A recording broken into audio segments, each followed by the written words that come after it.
Olá, Mabookers! Novo domingo, novo vídeo aqui no canal. E hoje a gente vai falar sobre um livro que é considerado uma das novelas mais perfeitas da humanidade. É A Morte de Ivan Ilyich, de Tolstói.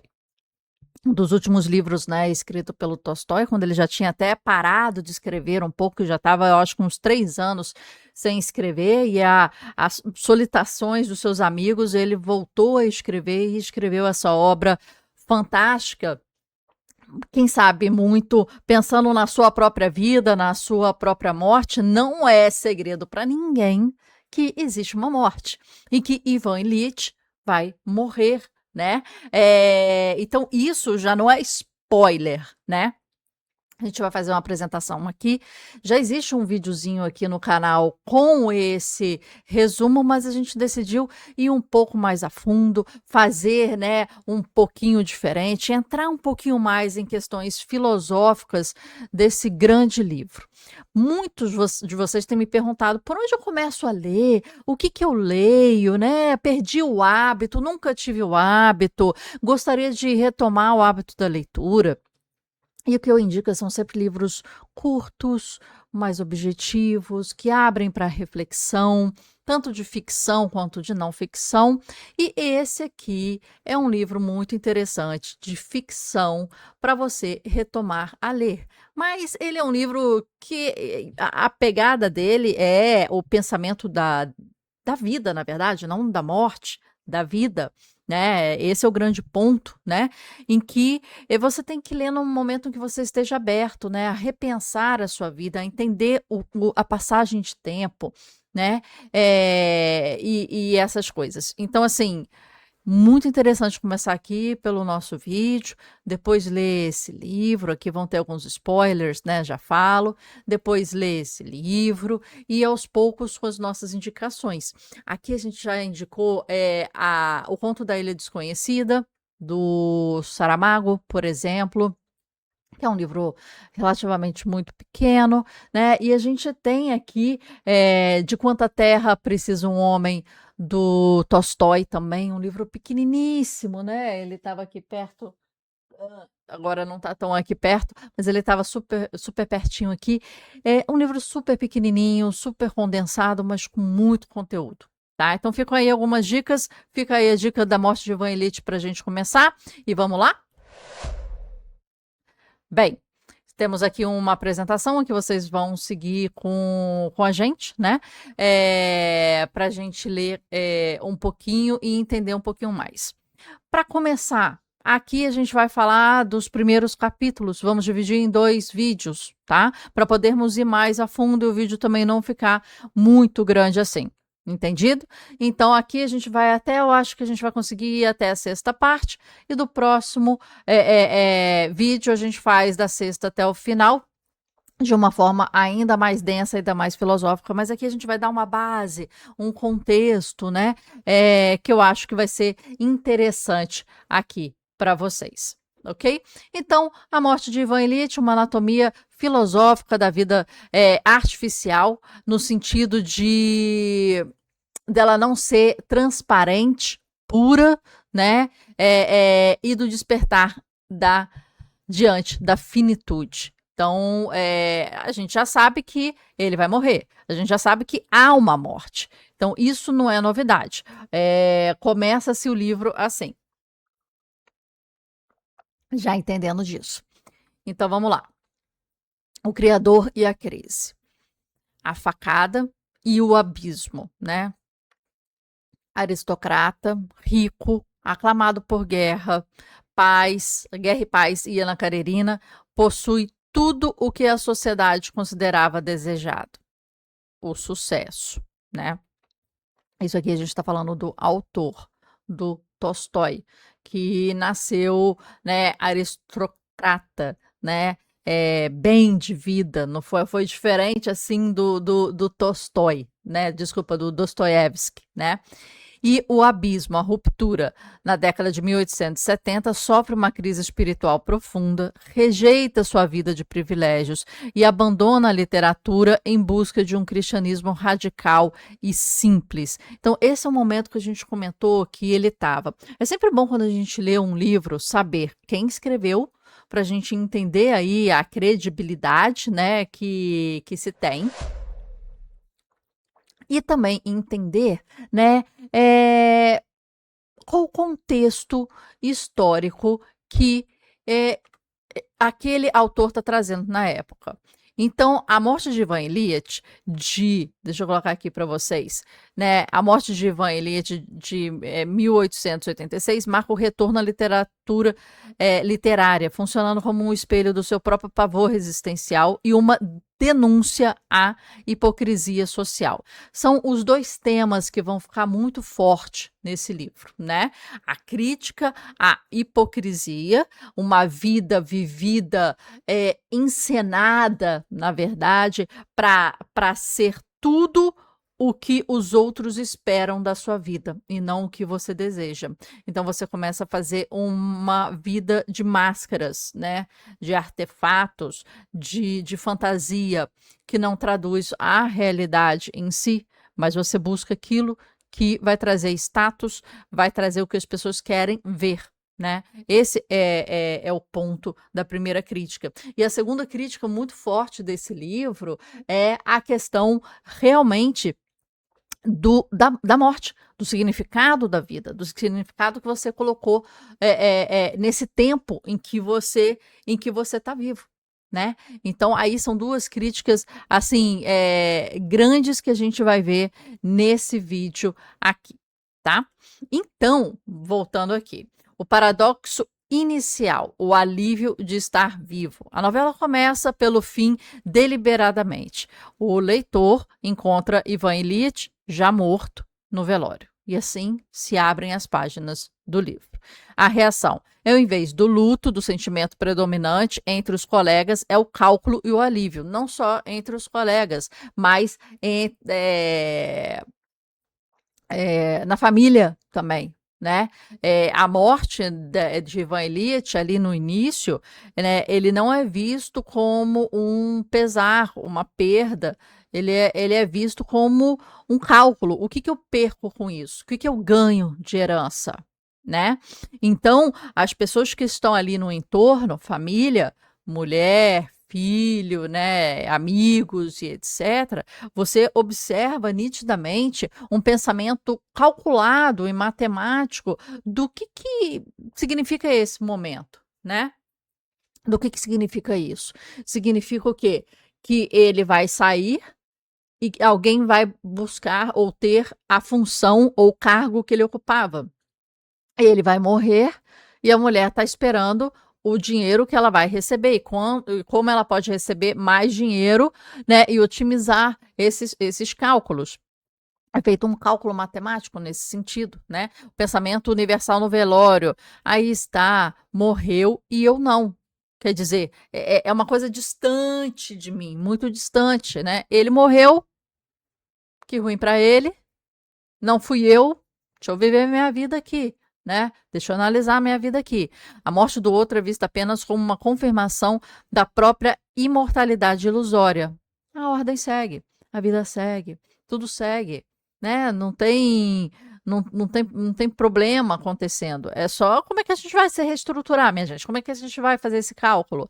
Né? Não é uma morte sentida, né? Não é uma morte sofrida, sabe? É uma morte que, ok, aconteceu. E você vê ali de início uma falta de inter-relação mais forte e um sentimento mais profundo e honesto com as pessoas. É como se quando você criou uma vida de fachada, você já não existe, nem a fachada existe mais, tudo isso é descortinado e você vê ali que a essência ela vai também, né? Não existe os laços, né? Os sentimentos, né? As lembranças, né? Muito você espera de um velório, né? Que é onde se abre o livro ali, em que você vai ficar falando, nossa, como vou sentir falta. Lembro dessa situação. Ele era muito engraçado, muito inteligente. Aí começam os predicados, né? Os adjetivos. E não é isso que acontece ali. A gente já entende, o Tolstói já coloca ali no início a regra do jogo. E Ivan Ilitch jogou a regra do jogo durante sua vida. E as pessoas, amigos e família, continuarão isso, né? Sem grandes enlaces, né? Entre eles, ok? Então vamos lá. Então aqui a gente consegue ver a matriz da hipocrisia. É isso que é ser estabelecido nos primeiros capítulos. As reações diante do fim. Então existe assim o cálculo frio e emoção genuína, né? A gente falou aqui da existência desse cálculo frio. E aqui o envolvimento e a apatia. Então, quem está no cálculo frio e a apatia? Os colegas Fyodor, Ivanovich e Schwartz. Pensam em quem herdará o cargo e articulam a próxima partida de whist. É um jogo de cartas que ele menciona muito no livro. Então, os amigos do trabalho estão representando as pessoas mais distantes emocionalmente ali do Ivan Ilitch, né? Alguns amigos vão nesse velório por pura obrigação social, vamos dizer assim, e eles não estão interessados em nada dali, né? Eles têm uma apatia com a situação e eles fazem um cálculo frio. Quem é que vai ocupar o cargo dele que agora está vazio? Tá, nem esfriou, mas já estão vendo quem é que vai ganhar a promoção, quem é que vai ocupar a mesa, quem é que vai ocupar a sala, quem é que vai, né, ganhar o dinheiro que ele ganhava. Ponto. É pura moeda de troca, né? A morte dele, né? É a dança das cadeiras, né? A morte dele. Já aqui, vamos analisar envolvimento, né? Baixo envolvimento e cálculo frio, né? Então você vê aqui, curiosamente, a viúva Praskovia, né? Ela chora copiosamente enquanto negocia o preço do jazigo e tenta maximizar o valor da sua pensão. Ela está mostrando aqui puramente uma questão matemática, né? Nessa relação, né? Então ela chora, mas com o objetivo, né? Maximizar os ganhos, reduzir os custos. É pura lógica matemática financeira para ela. E eles estão com essa lógica aqui, sabe? Se resume em dinheiro, em ganhos, né? É isso aqui. Então ela tem um envolvimento muitas vezes até de fachada também, de obrigação também, tem obrigação de ter casa, de ter marido, de cuidar dos filhos e etc. Então segue um papel, como se fosse uma atriz, né? Segue aquele papel que existe, mas não está interessada naquilo de fato. Cumpre tabela, cumpre obrigação. Né? Já aqui a gente vai ver o seguinte: Gerazim, o copeiro, quer dizer, a pessoa que trabalha com ele, né? Com o Ivan, ele tem uma apatia, né? E uma emoção genuína. Ele age com naturalidade genuína, afirma sem drama. É a vontade de Deus, oremos todos para lá. Iremos todos para lá. Então é um cara que ele até sente, mas ele normaliza esse sentimento, né? Olha, aconteceu, isso acontece com todo mundo, tô triste, tô aqui, mas ok. Mais um que foi, todos vamos, mais um que foi. Agora, o filho ginasiano, né, é o único familiar com um choro real, sem segundas intenções. Então, aqui a gente tem o mapa, né, o gráfico dessa hipocrisia. Esse filho, ele tem envolvimento. Esse filho, ele tem emoção genuína. É o único ali que está ali pelo sentimento. E o seu pensamento passa pelo esse sentimento genuíno. né? Porque aqui a viúva, ela tá fazendo uma encenação. De repente, de fora, as pessoas até acham, tá sofrida, né? Mas não. Quando para de secar as lágrimas de crocodilo, o que se vê ali é cálculo. O que, que eu ganho com isso? Qual o dinheiro? Qual a pensão, né? Qual é o preço do jazigo? E, gente, esse é um momento completamente complicado na vida de todos nós, né? Muitos de nós já passamos por isso. Né, arrisco falar aqui que quase 100% de que está aqui assistindo com a gente, invariavelmente, né, já passou por isso de alguma forma. Agora, quando você passa por isso, sendo responsável por isso, no sentido de, digo, vamos supor, quando meu avô faleceu, minha avó faleceu, né? Eu era menor, eu tenho 5 tios. É, nada daquele movimento ali estava sobre mim, sobre minhas costas. Quem estava organizando, pagando, recebendo as pessoas, né? Eu estava ali sofrendo, né? E minha preocupação ali era sofrer, né? Assim, passar por aquele momento de forma mais genuína possível, né? E passar pelo meu luto. Agora, tinha outras pessoas ali, como né, alguns tios e meus pais, que estavam preocupados realmente com coisas práticas, né? Vamos pagar X, como vamos fazer, como vamos proceder, advogado, não sei o quê, porque a morte ela traz essa burocracia gigantesca em cima. Além de inventário, de etc, etc e tal. Então, é um momento muito cruel para qualquer pessoa, gente, que esteja passando por isso e esteja passando por isso, sendo responsável por isso, né? Porque são coisas completamente diferentes. É um momento que essa burocracia ela é ainda mais cruel, né? Você tem que ver jazigo, tem que ver caixão, tem que ver pagamento, às vezes você não consegue pagar. Às vezes você não está em condição de pagar, você tem que ir lá chorar realmente essas lágrimas. Então, assim, o negócio é o que está por trás disso. Porque resolver essas questões, quem está à frente tem que resolver.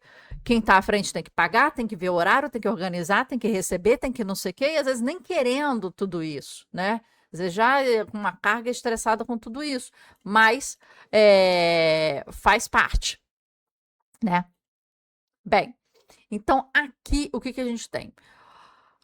Aí a gente começa a evoluir. Então a gente entendeu o cenário, entendeu esse gráfico, entendeu quem é quem, né? E a gente começa a entender mais o contexto e o cenário, e principalmente entender até certo ponto o que houve, né?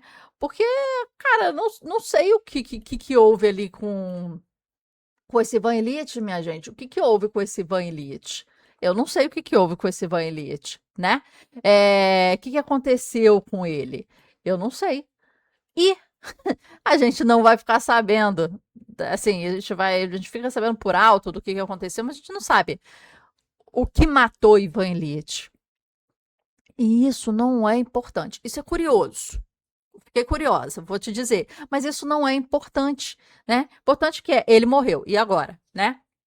Agora, a história pregressa da vida de Ivan Ilitch foi das mais simples, comuns e, ao mesmo tempo, a mais terrível. Por que terrível? Porque Ivan nunca escolheu nada de forma genuína. Viver focado apenas no que as pessoas de prestígio consideram correto é construir uma existência que, no fim, não pertence a você. Essa é uma das grandes críticas que o Tolstói faz nesse livro, né, inicialmente. Ele criou a família perfeita, o casamento aparentemente perfeito, né, o cargo perfeito, né? Então ele tinha as roupas, os itens, as coisas em que toda família gostaria de ter.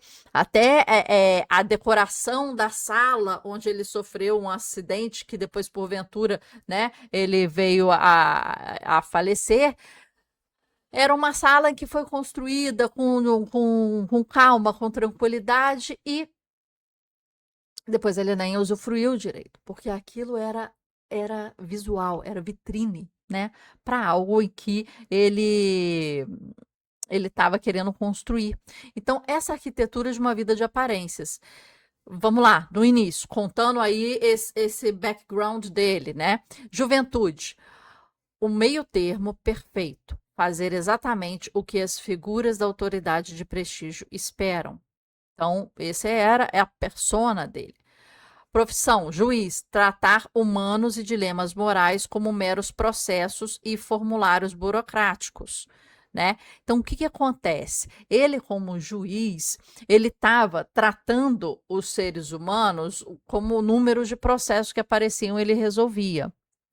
E ali na morte dele, ele estava sendo tratado justamente como isso. É um peso, é algo a ser resolvido. Então, a forma como ele tratava antes os seus processos, as pessoas, os formulários, virou a forma como ele foi tratado ao final. Mas o item a ser resolvido e ticado da lista de pendência, né? Mas um processo aí que eu tenho que resolver, né? O casamento, por exemplo, escolher não por amor, mas por conveniência social, erguer barreiras quando o afeto desaparece. Então, ele foi criando cada vez mais barreiras e procedimentos ao casamento que o protegeu do casamento, o protegeu das relações emocionais do casamento. Não tinha emoção, tinha, né, não tinha um amor, tinha um sexo.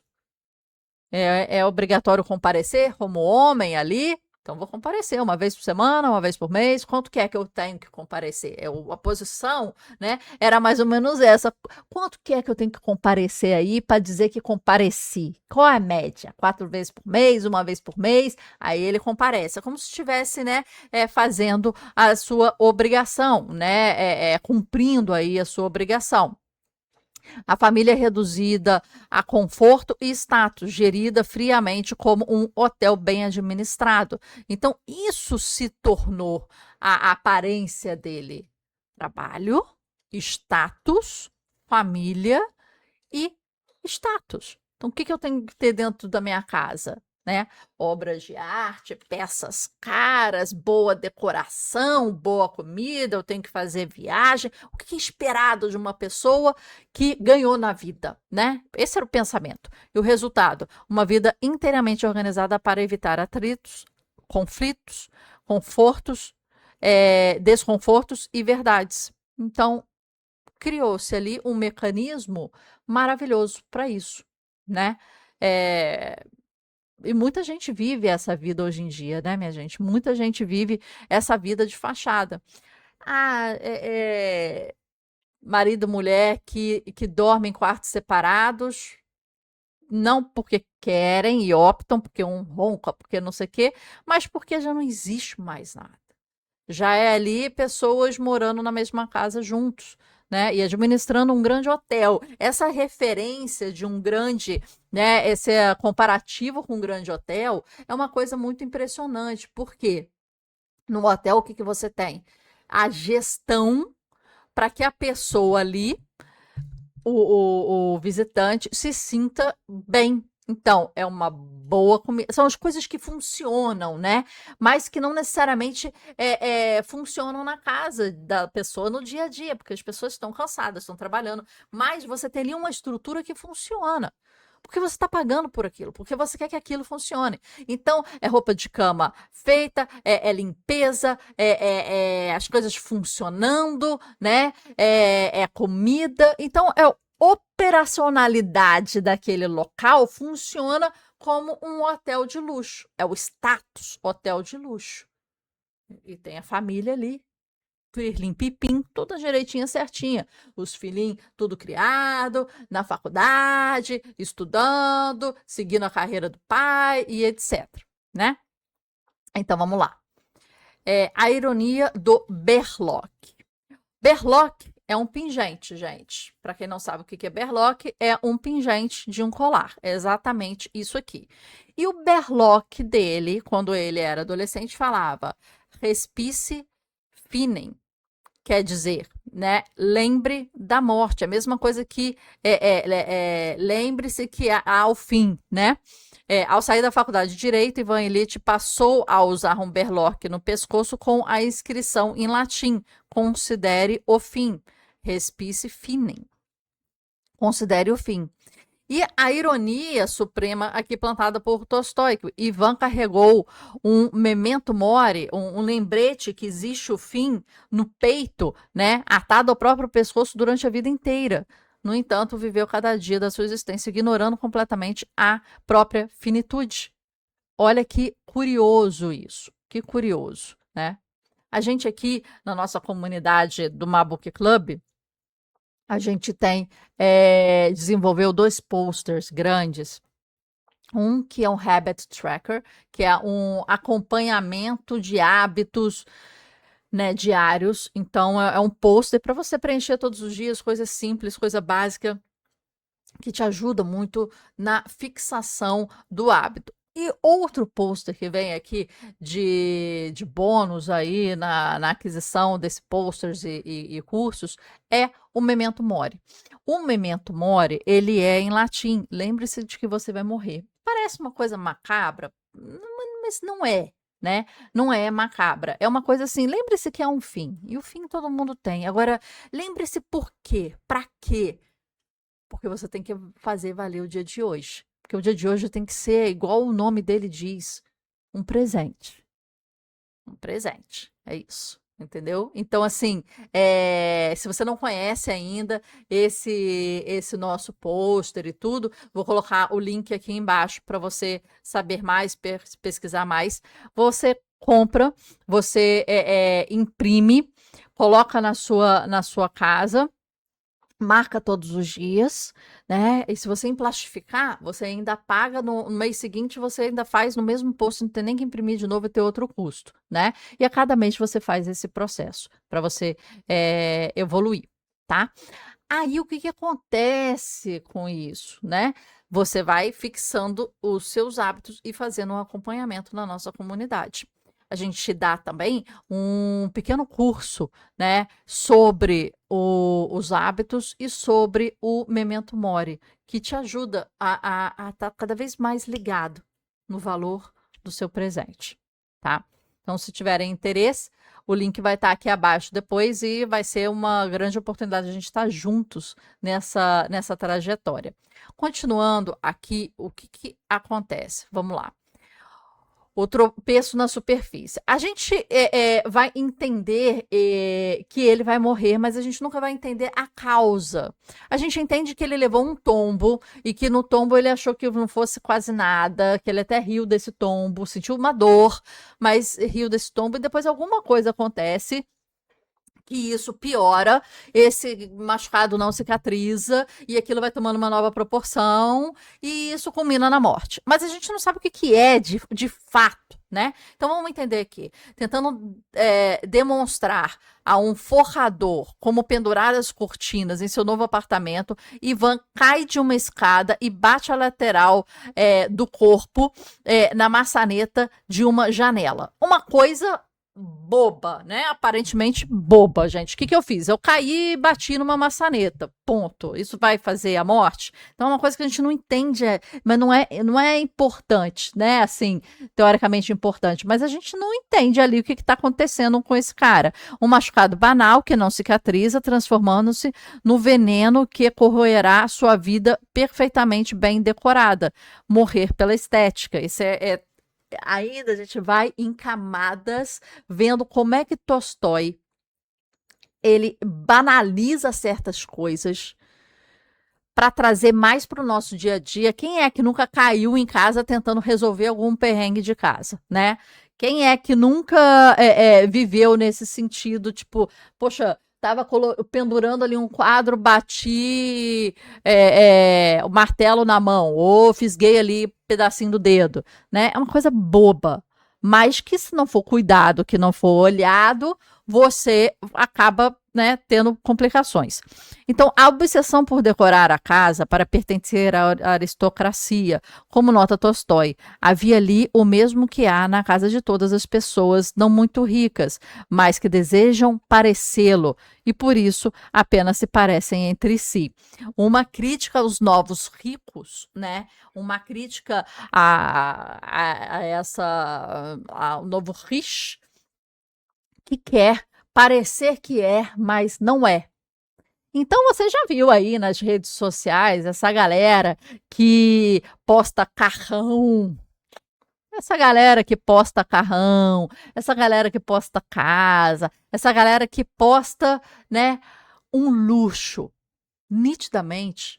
E essa galera que fala toda hora de relógio. Já percebeu isso? A moda hoje em dia, né, é relógio. Nossa, livro sobre a história do relógio. Nossa, relógio. Qual é o relógio da semana aí a pessoa mostra? Um Philippe Patek, um Audemars Piguet, né? Um Hublot, sei lá, Rolex. Para mim, Rolex já tá até batido demais. E mostra. E, cara, existe pessoas que são ricas de essência. E são pessoas que estão sempre querendo parecer ricas. E aí vai too much.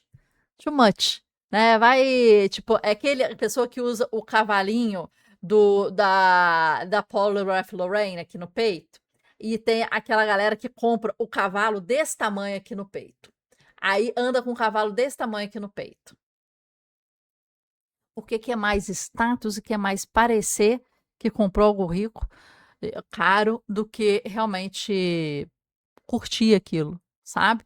Então, hoje tá cheio, principalmente de menino, que quer aparecer e quer vender curso porque tá vendendo algo que às vezes até não tem, né? Até às vezes aluga casa, nem compra casa, às vezes negocia o carro e depois vende até antes de quitar e quer aparecer. Isso é que o Ivan queria. Parecer que tinha. Então, olha aqui, ó, papel de parede, não sei o que, ele queria parecer. E para você parecer, você tem que comprar aquelas cadeiras de assinatura que custam 60 mil, e enquanto uma mesma cadeira custa 5 mil, 10 mil, e é a mesma coisa, mas você quer assinatura. Então, essa frase é maravilhosa de Tolstói. Tolstói, ele vai assim, ó, sabe? Ele pega você e fala assim, minha filha. E ele era aristocrático. Ele tinha muito dinheiro. Ele não era do tipo de pessoa que, né, teve que escrever um livro chamado O Jogador para cobrir né, dívida de jogos igual o Dostoiévski, né? E escreveu rápido, foi o livro mais voado que ele já escreveu, porque ele precisava do dinheiro, e ele escreveu ali sobre o que ele sofria, né? O vício do jogo, né?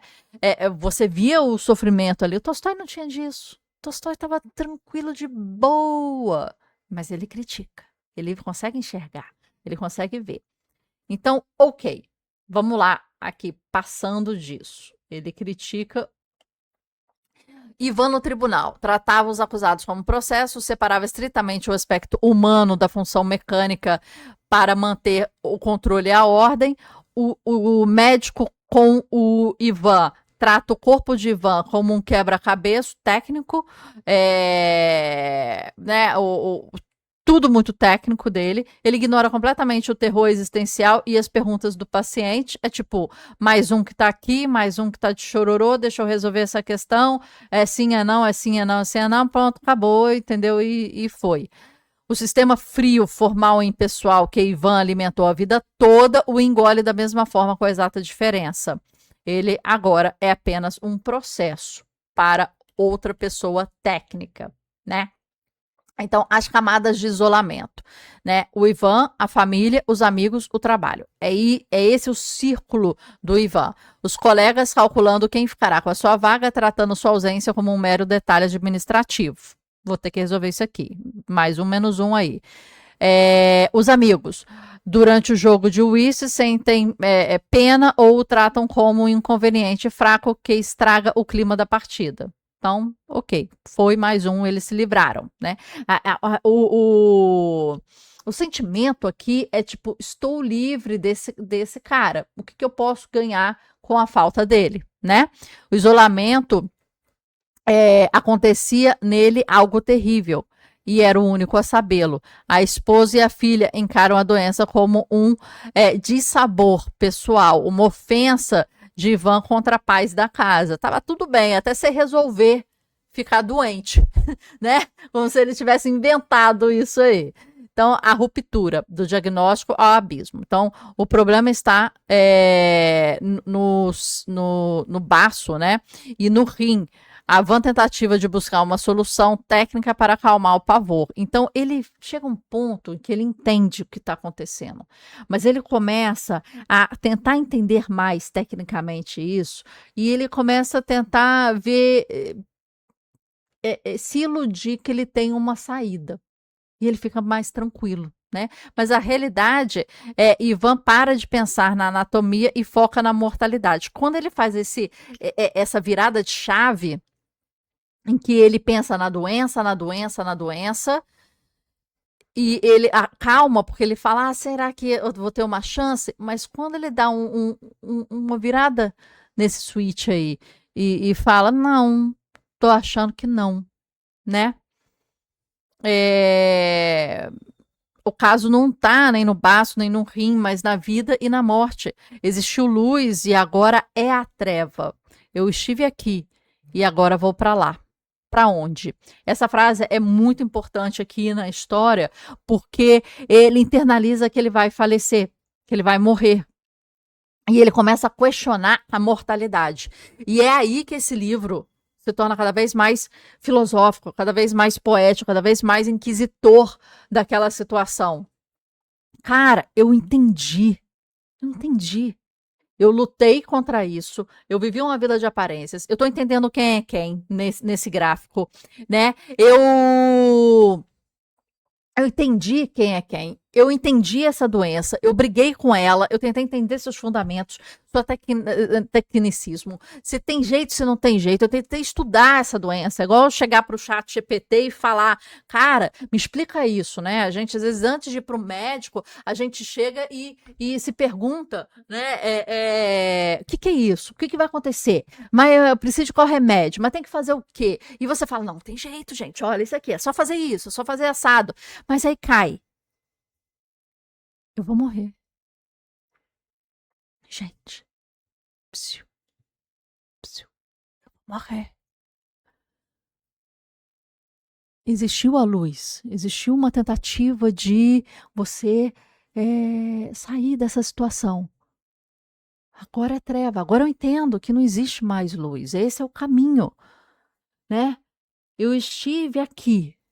A família, o trabalho, né? Tudo aqui conforme a gente fez aqui direitinho. Mas agora eu vou para lá. Vou para algum outro lugar.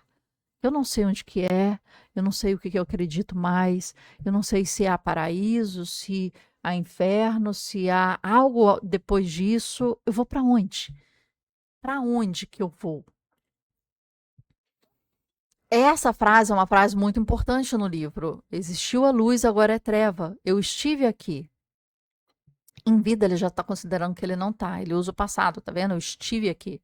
Né? Eu estou aqui e depois vou para lá. Ele poderia falar dessa forma, entende? Ele poderia ter falado, eu estou aqui e depois vou para lá. Para lá onde? Não, ele falou, eu estive aqui. Ele já está considerando o presente o passado. Ele já está considerando morto em vida, né? Agora vou para lá. Ele está considerando que ele já está nesse caminho, né? Que ele já não está mais aqui, ele já está nesse caminho. Mas para onde? Onde que eu vou parar, né? Esse é o ponto. Onde eu vou parar?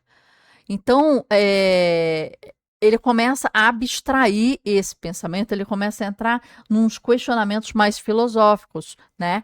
E aqui começa a ficar muito interessante, né? Então, ele pensa, né? O que ele pensa? Uma abstração. Caio é um homem. Todos os homens são mortais. Logo, Caio é mortal. Logo, Caio vai morrer.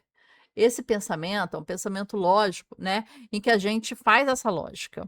Esse raciocínio parecia correto para Caio, abstrato, genérico, mas Ivan não é Caio. Ivan é Vânia, seu apelido de infância, né? Então ele se coloca nessa lógica aqui, mas ele fala, cara, eu não sou Caio, Caio é homem, homens são mortais, logo Caio é mortal, logo Caio morre, mas eu não sou Caio. Onde que eu tô nisso? A síntese, a falha lógica. Saber que todos morrem é uma verdade universal. Não oferece conforto algum quando é a sua vida, singular e concreta, que está desaparecendo. Então, por mais que eu saiba de uma verdade universal, Caio morre, Caio é homem, todos os homens morrem, Caio vai morrer. Agora, quando eu trago para minha realidade, né? Você fala, ih, peraí, gente. Ivan é homem. Todos os homens são mortais. Logo, Ivan é mortal. Ah! Não, não, não, não, não, não, não, não, não, não. Too much. É muito, minha gente. Não, calma aí, calma aí, calma aí. Agora é comigo. Caio podia. Agora é comigo. O formalismo, ele desmorona diante da experiência intransferível da morte. Então, por mais que eu pense certas coisas, cara, ele tenta dispensar, de não pensar. Por quê? Porque aí chegou nele. Caio pode, mas Ivan é o menininho Ivan que cresceu, que tinha sonhos, né? Começa a personalizar o Ivan. Então, o abismo da autenticidade, a fuga, a existência impessoal, viver como os outros, fazer o que os outros fazem, pensar o que os outros pensam. A morte é tratada como um evento que só acontece com os outros. Essa foi a vida inteira do Ivan, né? Os outros fazem isso, eu vou fazer. Os outros fazem isso, eu vou fazer. Mas quando chega no seguinte, mas os outros também morrem, minha gente. Ah, não, calma aí. Né? E o despertar, a existência autêntica. Aí a gente lembra, né, de vários Kierkegaard e Heidegger, de vários filósofos que questionaram isso, né? Só alcançada quando o indivíduo abraça a própria morte como uma possibilidade intransferível, porque tudo aqui você poderia transferir para Caio. Ah, não, gente, o Caio vive assim. O Caio não sei o quê, o Caio não sei o quê. Mas quando você personaliza, é igual a gente pensar no problema dos outros, né? Os outros vão morrer. Todo mundo morre. A gente já foi a cemitério, né? Mas a gente vai morrer quando chega na gente, quando pessoaliza pra gente. Não, não, calma aí, calma aí, calma aí. Não, não. Tá muito cedo. Não pode ser assim. O que eu vou fazer com isso? Meu Deus do céu, né? Não, não pode ser verdade. Não, tá errado. Não, não sei o quê. Mas, gente, todo mundo não morre, Marcela? Então, é óbvio que isso ia chegar. Ivan viveu uma existência impessoal a vida toda e só despertou para a sua vida singular quando não havia mais tempo para vivê-la. Passando, minha gente, tá passando. A gente não acorda. A gente não acorda, né? A gente não acorda. Então, nesse ponto, a síntese final desse momento aqui, a gente está chegando, né, na parte do livro em que a gente vai entrar numa área mais filosófica, mas a gente já consegue entender qual o pensamento dele nesse momento. Não é o final do livro, mas assim, vamos entender aqui o final desse pensamento. A vida de aparências. Motivação, evitar atritos, buscar prestígio, seguir o dever fazer social. Então, o que a sociedade espera? Ela espera que eu case, que eu tenha 2 filhos, porque 1 não é suficiente. Ela espera que eu trabalhe, ela espera que eu sustente uma família, ela espera que eu viaje, ela espera que isso, aquilo. Relações transacionais, é uma transação, é um toma lá, dá cá. Burocráticas, ausência de afeto real. É puro, né? É fazer acontecer. Relação com a morte, negação absoluta. A morte é dos outros, não é minha. Não consigo vê-la na minha vida. Resultado: isolamento, desespero do momento final. Isso aqui. A vida autêntica, né? O despertar existencial que acontece com o Ivan Illich ao final da vida dele, né? Esse é um apelo, minha gente. Esse livro ele tá fazendo um apelo para, cara, vou contar a morte de Ivan Illich. Ivan Illich está vendo a vida do Caio e está descobrindo que ele não teve tempo para mudar certas coisas e que ele vive no mundo de aparência e não teve tempo de mudar certas coisas. Você está vendo a vida do Caio sendo vista pela vida do Ivan Illich, sendo lida dentro de um livro. E você tem que fazer isso aqui. Como é que isso me afeta? Entendendo que o Caio fez várias coisas e ele morre, que o Ivan Illich fez várias coisas e ele morre, mesmo ele não acreditando nisso, ou achando que estava perto. Mas e você? O questionamento aqui do livro, a súplica aqui do livro é: caraca, você enxerga, né? Você enxerga, né? Porque você só vai ver uma vida autêntica, tendo um despertar existencial, se você tiver escolhas genuínas, aceitar o caos e a vulnerabilidade da sua vida. Você tiver presença real e compaixão, né? Exemplificado por Gerazim, né? Que era o cara que trabalhava com ele. Relação com a morte foi uma aceitação visceral da finitude. Memento mori. Né? E o resultado, propósito, presença, significado no agora. Isso aqui é o resumo. Se um dia você me pediu um resumo de uma vida autêntica, se um dia você me pediu alguma coisa, eu tô te dando aqui agora. Se um dia você me pediu alguma coisa, ela tá aqui. É isso aqui, ó. Anota, dá print. Pronto, deu print?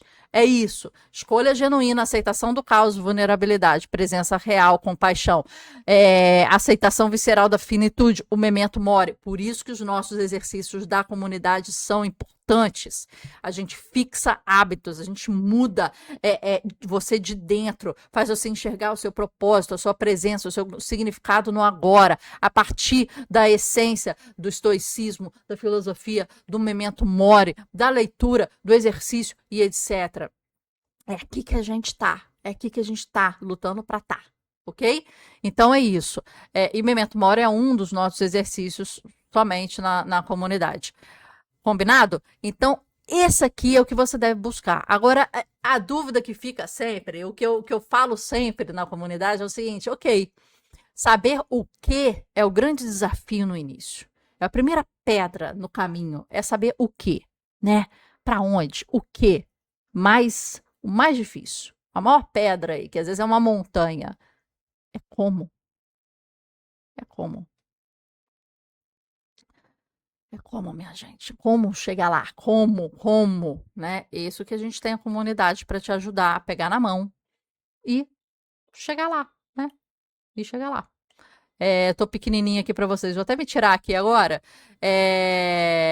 Agora, vamos fazer um pequeno exercício. Imagina se hoje, observando o próprio velório, a primeira cena do livro, né? Você tá ali no próprio velório se observando. Faça esse exercício. Pode ser macabro, mas assim, não entenda como isso. É um exercício para você pensar. Então, imagine hoje, tá lá. Né? As pessoas que realmente te conhecem diriam sobre sua vida. Coloca os top 5 pessoas da sua vida, top 5. Família, amigos, próximos. Você construiu uma vida genuína ou apenas empilhou aparências? A ordem não deve ser apenas seguir. Use a certeza do fim para revisar a sua existência de hoje. Respe-se, feeling. Respe-se, feeling. Lembra de respe-se, feeling? Considere o fim. Lembre-se da morte. Não é para lembrar da morte por lembrar da morte, é para fazer isso e para lembrar que existe um presente ativo e que você pode plantar no presente. Esse é o ponto. A gente vai finalizar o vídeo de hoje aqui. Já está um vídeo bem demorado, tá? Mas é isso que a gente quer. Aqui, você gasta esse momento para gastar com você, tá? Para usar com você e reverter para você. Quais são as 5 pessoas que estariam lá no seu velório? O que elas falariam sobre você, né? A pergunta é, o que elas achariam, na visão delas, que seria um boa epígrafe para colocar na sua lápide? Essa é a minha pergunta que eu quero terminar com você aqui.